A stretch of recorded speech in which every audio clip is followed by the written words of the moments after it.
Ton talent est ce qui va te faire asseoir à la table des rois. Bienvenue dans cette vidéo. Si tu passes ici pour la première fois, je te prie de t'abonner, liker, partager. Ici, on parle de motivation, de mindset, succès, de tout ce qui concerne la destinée.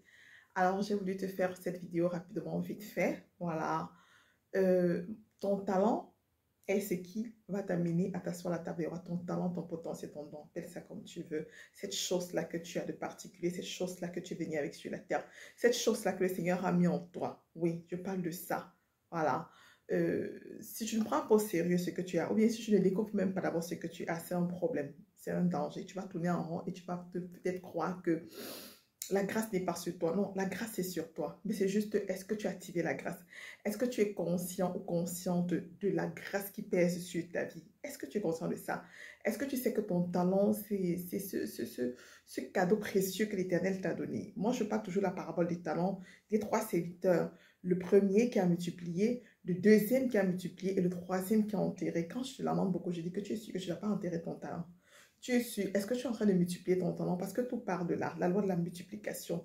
Est-ce que tu connais déjà ton talent? Est-ce que tu multiplies? Si on veut voir, hein, tout être humain appelé à porter des fruits. Porter des fruits, ça veut dire quoi? Ça veut dire que les gens vont bénéficier, vont bénéficier de la grâce qui pèse sur ta vie.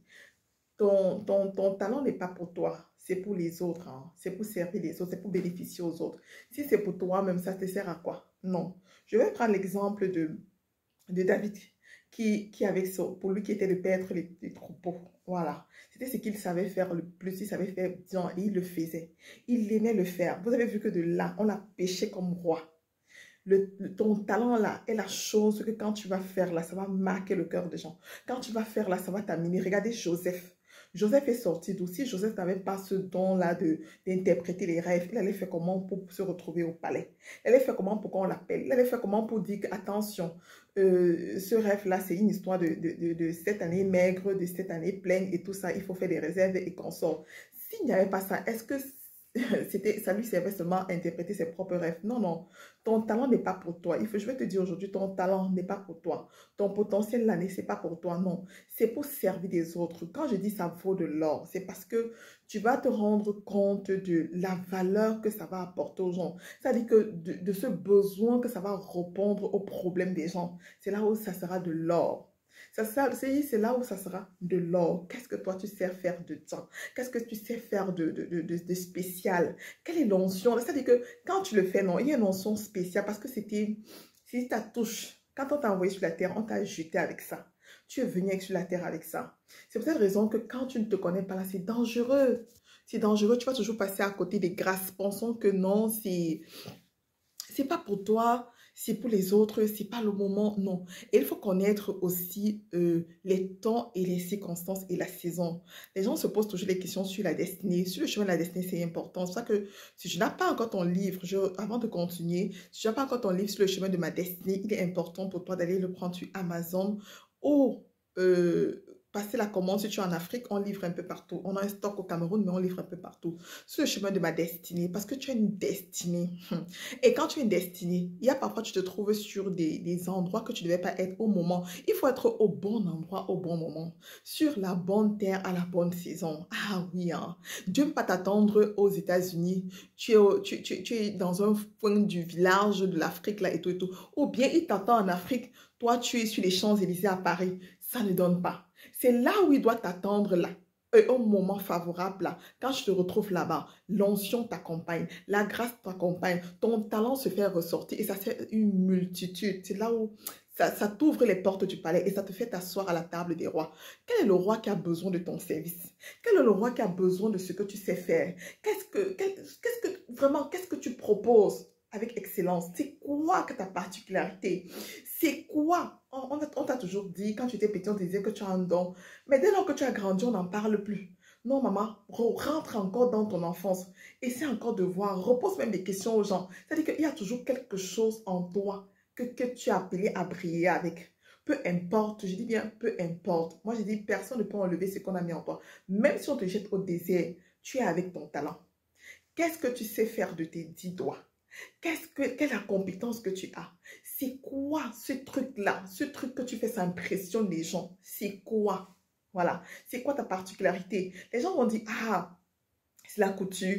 De nos jours encore, ce n'est que ça que la série C, sans savoir que c'est série C là, pour aller faire la couture de ces ministres, de ces présidents, de ces grands hommes d'affaires. On va te dire c'est la coiffure, sans savoir que c'est la coiffure là, tu vas coiffer les grandes personnalités. Ah oui, parce que ta part est spéciale, parce qu'il y a quelque chose de particulier là-dedans. Non, reconnais ce que tu sais faire. C'est quoi que tu sais faire? C'est quoi que tu sais arranger? C'est quoi ce don? C'est quoi ce talent? C'est quoi qu'on apprécie? C'est avec quoi que tu vas te positionner? Tout dernièrement eu la grâce de rencontrer beaucoup de femmes. On a échangé. La plupart des femmes, hein, c'est-à-dire que la plupart, elles ont le même problème, le manque d'audace, le manque de... Est-ce que c'est le bon? Qu'est-ce qu'on va dire? Non, c'est pas pour moi. Je voyais plutôt ça. Je crois c'est ça qu'on est en train de dire. Non, on n'a pas tous les mêmes grâces. Regardez, les 5 doigts n'ont pas la même taille. Tu as ta grâce, j'ai ma grâce. Tu as ton talent, j'ai mon talent. Mais alors, pour que ton talent t'ouvre les portes du palais, il faut que tu prennes conscience de ce talent. Il faut que tu examines ce talent. Il faut que tu aiguises ce talent. Il faut que tu donnes de la valeur à ce talent. Tu permets à ce talent vraiment de se positionner avec excellence. Voilà. Avec grandeur. C'est quand cet esprit de grandeur-là qui est en toi, l'onction fait la différence. Dès lors que je te rends compte de qui tu es, de ce que tu sais faire, le reste là apporte peu. Le reste là ne te dit absolument rien. Tu n'es pas dans la distraction. Tu sais où tu es en train de partir. Peu importe les obstacles, peu importe ce que tu vas rencontrer, ce qu'on va te dire, mais tu sais où tu es en train de partir. Regardez il faut être comme, c'était qui c'était Daniel. C'était Daniel lorsqu'on lui disait de ne pas prier 3 fois. De ne pas prier. Lui, il respectait ses heures de prière. C'était comme Madoché qu'on a dit de ne pas s'incliner, de se prosterner. Il a dit qu'il ne peut pas se prosterner. Non, non, il a son Dieu. Non, non, non, il ne peut pas se prosterner devant un autre Dieu. Alors, tu vas être cette personne-là de caractère. C'est quoi ton talent qui va te permettre d'aller... Les rois aiment ce qui est bien. Les rois aiment ce qui est chic là. Voilà. Si ce n'est pas bien travaillé, il ne va pas prendre. Il ne va pas prendre. On ne cherche que ce qui est bon, ce qui est bien. Mais, comme toi, tu ne fais que regarder le voisin, tu as l'or entre les mains, mais tu regardes la pacotille qui est dans la main de ton voisin. Pourquoi? Parce que tu te dis que ta part n'est pas bien. Non, ta part est bien. Ta part n'a pas seulement été bien polie. Ta part n'a pas seulement eu ce travail de valeur de fond. Ta part n'a pas seulement eu la bonne direction. Ta part n'a pas seulement eu la bonne croissance. Mets-toi maintenant pour dire que, or que j'ai entre les mains, je fais quoi de ça? Je positionne ça comment? Qu'est-ce que je fais de ça? Quand tu vas te poser les bonnes questions et prendre la bonne décision et faire ce qu'il y a à faire, tu verras que les gens qui vont te contacter ne sont plus ceux du quartier là, les petits artisans là. Non, non, parce que ça a pris un autre tournure, parce qu'il y a quelque chose de spécial lorsque tu touches, quelque chose de spécial lorsque tu fais, quelque chose de spécial lorsque tu parles. On peut dire, je peux dire tout le temps, hein, on peut tous annoncer le même message, mais la façon dont moi j'annonce mon message, c'est différent de la façon que X ou Y annonce son message. Oui, parce qu'il y a une notion particulière. Il y a une touche particulière à signer à ta vie, à signer à ma vie. Alors, à partir de maintenant, si tu n'utilises pas encore ton talent, ton potentiel, pose-toi des questions, cherche ça, valorise cela, mets un prix dessus et tu verras comment ça va t'ouvrir les portes des rois. Tu vas t'asseoir à la table des rois, mais c'est avec l'excellence, ce qui est bien fait. Voilà, ne t'éparpille pas, hein. Ne t'éparpille pas, si tu ne connais pas, demande la direction du Saint-Esprit, il va te le dire. Il va te montrer jusqu'aux petits détails. Et l'important, c'est de connaître les temps, les saisons. Être au bon endroit, au bon moment. Alors, je vais vous laisser ici en vous disant, je vous aime et Dieu vous aime encore plus. Voilà, ça c'est le mois de la grâce et l'enfantement des grandes bénédictions. Mais pour cela, il faut avoir un vase. Alors, vous pouvez nous retrouver écrivez en commentaire si vous avez des questions. Avec plaisir, on va vous répondre. On se retrouve sur notre capsule. Ciao, ciao.